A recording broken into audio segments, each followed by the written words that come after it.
It's 4:30. This is WKYT This Morning. Hillary Clinton is making history if she gains the number of delegates needed to secure the Democratic presidential nomination. We'll have more on the campaign just ahead. Several memorials are planned to remember the boxing champ Muhammad Ali. Find out how you can get tickets coming up. And the Downtown Lexington Corporation is asking for help in finding where the best viewing locations will be for the 4th of July fireworks. Find out how you can help with that ahead on WKYT This Morning.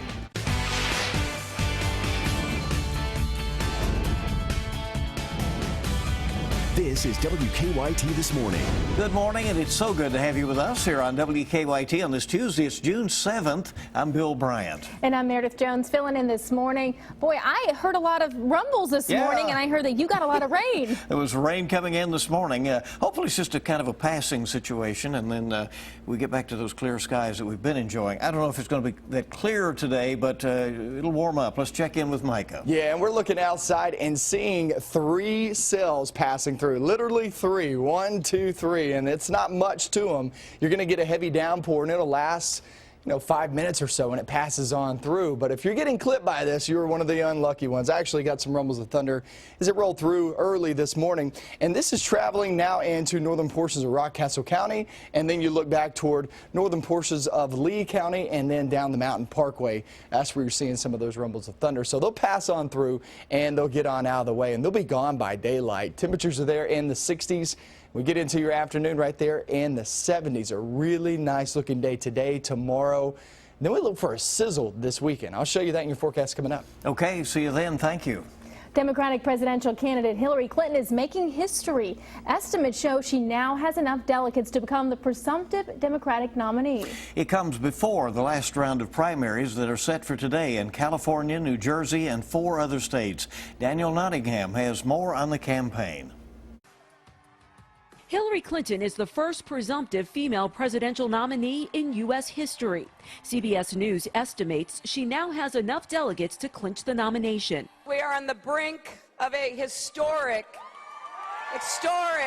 unprecedented moment. Voters in 6 states go to the polls tomorrow, and Clinton says she still needs their votes. We're going to fight hard for every single vote, especially right here in California. Bernie Sanders says not so fast. In a statement, the campaign argued Clinton does not have the requisite number of pledged delegates to secure the nomination. She will be dependent on superdelegates who do not vote until the convention.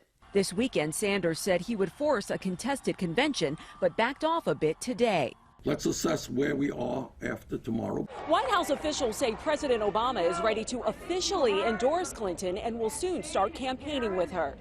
On the Republican side, Donald Trump is taking heat from prominent Republicans over his criticism of a U.S. district judge presiding over a Trump University lawsuit. Judge Gonzalo Curiel was born in Indiana to Mexican parents. He's proud of his heritage, and I think that's great that he's proud of it. But you're saying it's a barrier to him doing his job. Oh, he's not giving me fair. He's not treating me fairly. Trump's campaign is urging supporters to defend his stance.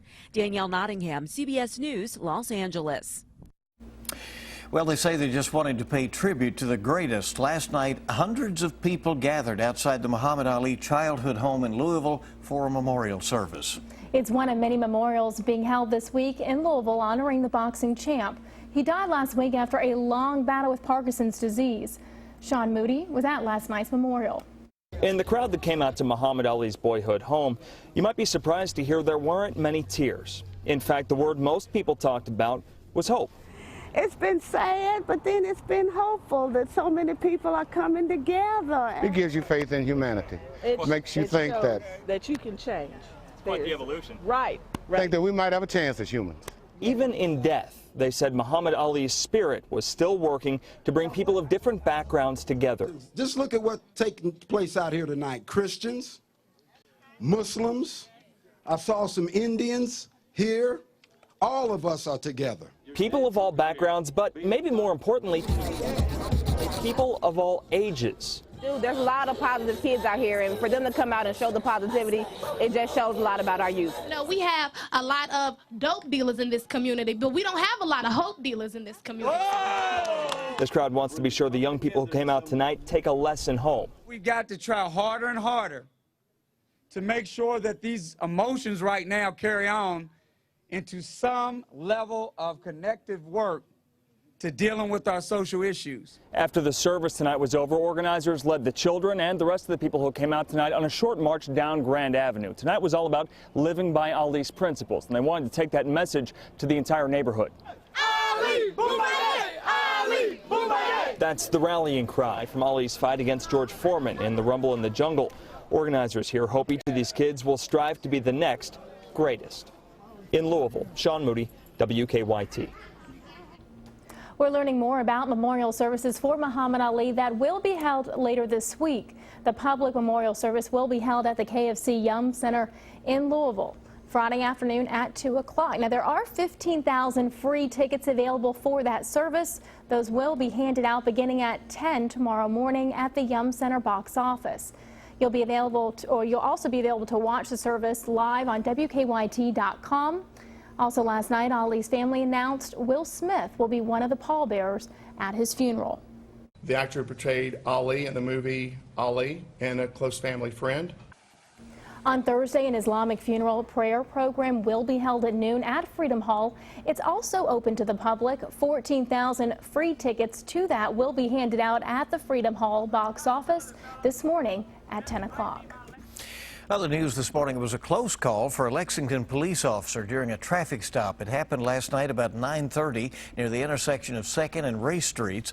Lexington police say the officer pulled over a black Dodge Charger because its temporary tag was not visible.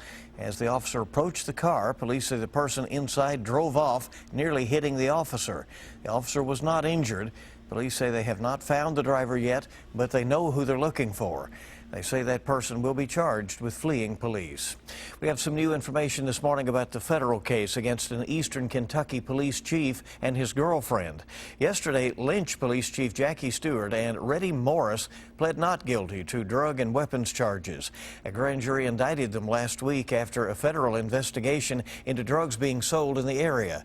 The mayor of the Harlan County City suspended Stewart without pay. Stewart and Morris are scheduled to go on trial on August 9th. In just under 4 weeks now, a large fireworks show will light up the sky as part of Lexington's 4th of July festival. And this year, the fireworks will have a new home. Yeah, for years they've been launched downtown, but now the show will be along Alumni Drive near the Arboretum. And last night, city leaders tested some fireworks at the new location. WKYT's Monique Blair has the story.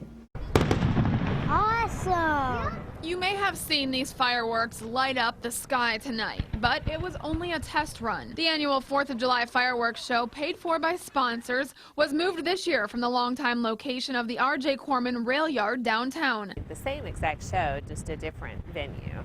The Downtown Lexington Corporation had to pick a new location that cleared 600 feet in all directions. That's why sites like Masterson Station or Jacobson Park weren't selected, because there's very limited entry and exit. Commonwealth Stadium won't be open during the fireworks show, but all the parking lots surrounding the stadium will be open. And of course, the people who live nearby will be able to catch the show right from their homes. I'm excited about it.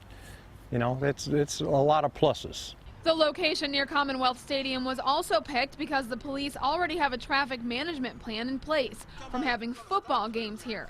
Rick Bryan's backyard backs up to the Arboretum, so he says he has some concerns about the traffic on his street. If they don't put up no parking on one side of the street, then we've got a one-lane road that's going to go about a mile all the way, across. But based on the test run tonight, one thing is certain. Awesome! There are sure to be a lot of firework fans out here on the 4th of July. In Lexington, Monique Blair, WKYT. The Downtown Lexington Corporation is asking for anyone who may have seen the fireworks last night from their home to email them so they can make a map showing where the best viewing locations will be. We have a link to that email at WKYT.com. Although you wonder how many people say, well, my yard, because everybody would go there. Right. But the point is to give you an idea of where the good vantage spots are coming up for the 4th of July. Time right now is about to hit 4:40, 20 before 5 on WKYT this morning.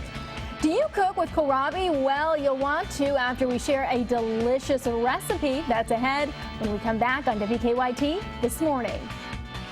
And we have a couple of rumbles of thunder out there early this morning down toward the east and southeast. That's rolling on through a really nice rest of the work week. And then we get some sizzle there for the weekend. I'm going to have that coming up in your forecast next. Now, your hour-by-hour forecast with meteorologist Micah Harris. We're still seeing that slight chance of rain throughout the next few hours. Is a couple of us, if you're unlucky or lucky, depending on which way you look at it, but unlucky in terms of a rumble of thunder, you're looking at 1, 2, or 3 of these storms passing by you. And really across 421 right now, rolling through the Sand Gap community, about to roll right through McKee, heads up downtown McKee. Here comes a heavy downpour, and you get some gusty winds out of this across 421. Then you go back toward Beattyville, not so much Boonville, not just yet. If it sticks together, you got another 15 minutes. Campton, roll down the Mountain Parkway all the way to Syersville. Syersville, you have another 30 minutes or so before you start to see some rain move on in. And then we look back towards 65. Now that's out of our viewing area, rolling through the Horse Cave area, and then that slides off into Columbia. If it sticks together, which I do believe this one will, that's a rumble of thunder. Columbia heads up in about 30, 45 minutes. You'll be seeing that one at least pass by you somewhere close. So we'll see when we get a little bit closer where that is located. But we get that on out of the way. By 8 a.m., we are good to go. Once we hit the afternoon, we're at 77 degrees because the front's passing through at this moment. So we're at 77 degrees later on this afternoon. That's a great feel. Mixture of sun and clouds. I will say this, if we do get a passing shower today, it does look like far northeastern zones. If you work your way up towards, say, Mason County, Greenup County, back towards, say, Moorhead and Rowan County, that is your best bet to actually see a passing shower. But for the most part, we stay dry. Then we go off through the next few days. Next few days look great. Check out this in your 7-day forecast. And it's an awesome feel too. 72 tomorrow, 78 on Thursday. And then look what happens. Here comes a big warm front. That warm front could give us a couple of rumbles of thunder on Friday. That all depends on where it's set up. We're just putting it in there saying heads up. But look at Saturday, Sunday, and Monday, guys. We're in the low 90s. 70s the next few days, low 90s off towards your weekend. It's going to be back and forth. Literally, here we go with those temperatures. Yes. Roller coaster ride Then we'll this know week. it's summer, right? Yeah, You know, I mean, feel like it. Yeah, it certainly will. All right, the time this morning is 4:45, a quarter till 5 on WKYT. And cooking with new and unusual veggies, it can be intimidating. I know, for me it sure can. Well, in today's Mom's Everyday Minute, we'll learn a recipe to try using kohlrabi. Hi, today we're in the kitchen with Chef Julie Andrews, and we're talking about unusual vegetables. I'm intimidated by vegetables I don't know what they are. So we have a lot of broccoli. We're making a slaw today. Okay. So this thing, if you have a food processor, you can cut this in kind of smaller chunks and send it right through your food processor with the blade that makes shredded pieces. Okay, so that's so what it comes we have out there. looking like this. Yes, exactly. All right. Yep. Okay. So we this have is that. shredded. And then it also has carrot in it. Okay. And so I did cheat with the carrots. I just bought the bag with that's already shredded. We're in a hurry, us moms. So shredding them ahead of time is helpful. Yeah. Exactly. And like I said about variety, it's good that we have different colors in here. We are gonna make a nice like soy peanut dressing, and so that Yum. goes really well with the green onion. Okay.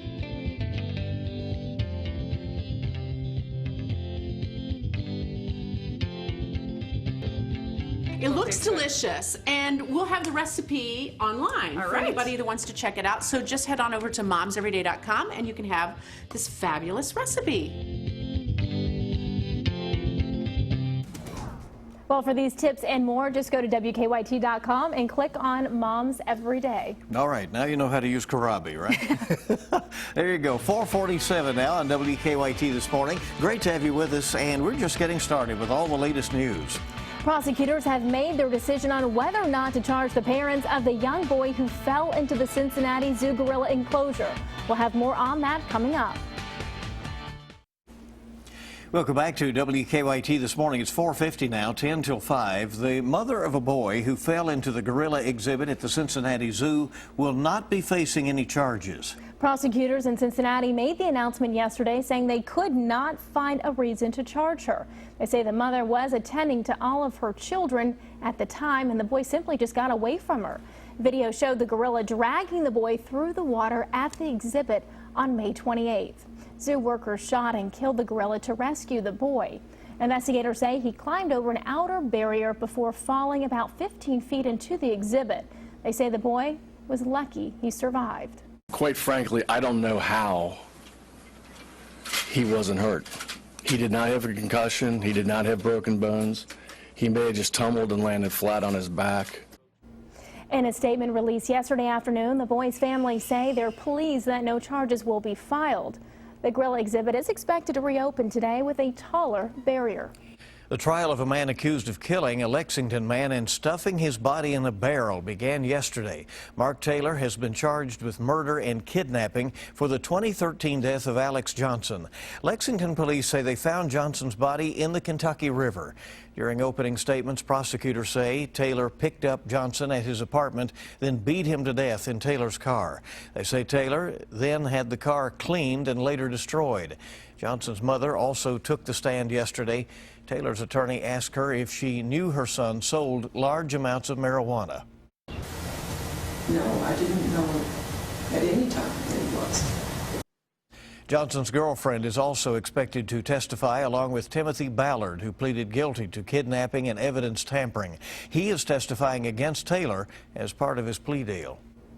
A man charged with killing a Laurel County couple last year says he's not guilty. Bradley Lawson was arraigned yesterday on murder, robbery, and other charges. He was already in federal custody on drug charges. Police say Lawson killed Donnie and Sharon Jackson during a violent robbery. Court records show Lawson had faced robbery charges before and served 2 years in prison after a 2010 robbery.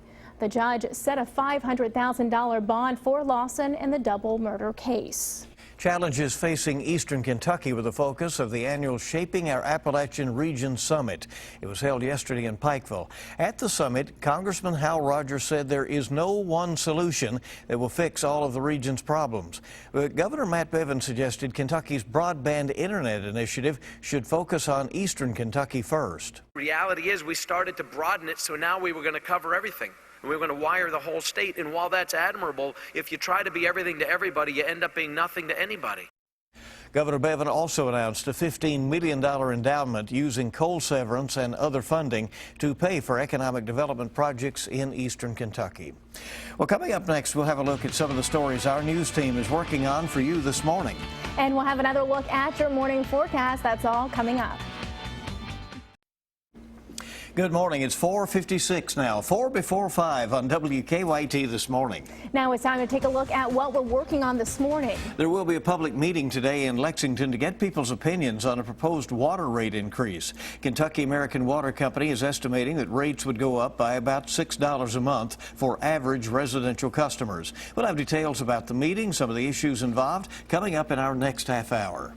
The trial for the man accused of killing a Lexington man and stuffing his body in a barrel continues today. The victim's girlfriend and another man who pled guilty in the case are expected to take the stand.